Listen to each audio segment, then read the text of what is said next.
So retail is going through its toughest time probably for the last decade or even 2 decades.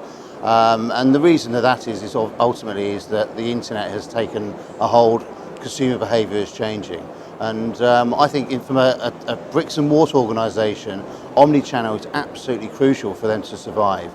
Now, survival for them would mean looking at their business inside and out. So culturally, are they prepared to look at both a customer from an online perspective and also in the store? So how do you get that customer moving from one channel to another? That's going to be fundamental to the survival of these traditional retailers. So there's 2 things here. There's culturally, how do you adapt to your business inside, so internally your organisation, and secondly, how do you then portray that and make sure that your customer is aware of all those different abilities to trade with you. So for me, it absolutely starts within the organisation as part of the success of an omnichannel business. So let's be completely honest here.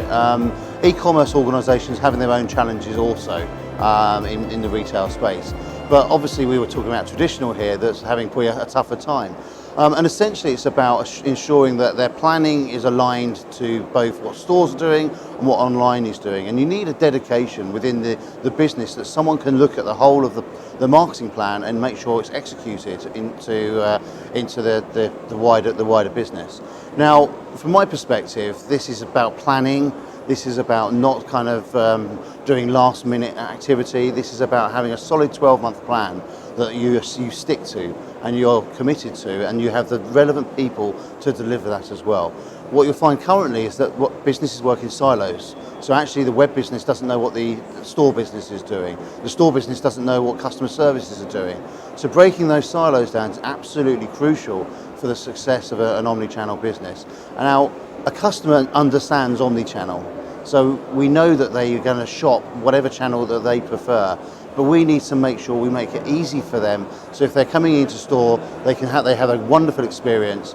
They also have an experience where they can actually transact online, whether that's using tablets to show products, ensuring that the staff are skilled to then collect data, to then basically continue the conversation.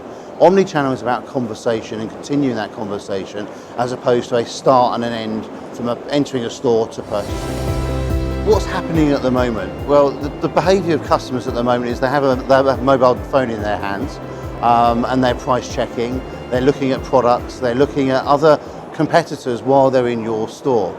I see these probably more like showrooms, if you like. So in terms of when I was working in the gaming industry, for instance, the vision was to turn them into kind of technical showrooms whereby you had tablets and you had lots of different touch points and using technology to help speed up maybe the customer service piece or help the customer have a greater experience. So using digital to improve the in-store experience. So for me, it's not going to be about putting more and more products into your retail estate.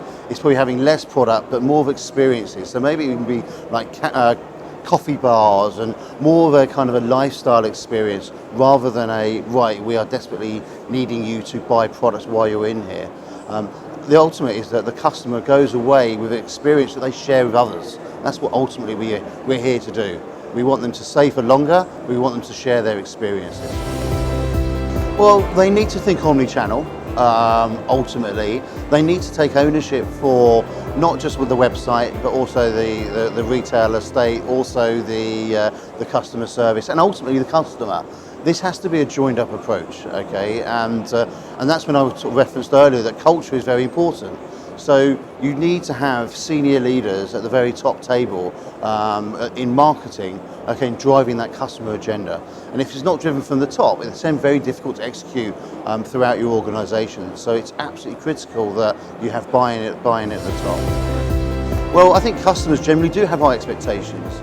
These expectations have not just come from the industry that we're in today. This is from experiences of online, whether it's from a utilities company, whether it's from an entertainment company, whether it's from a retail company, and that's essentially what online has done.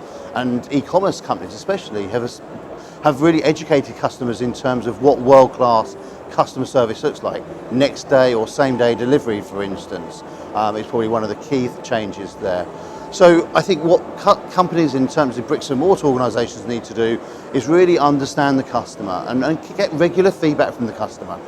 So if you're doing initiatives, find out how you're doing. How are your customers rating you?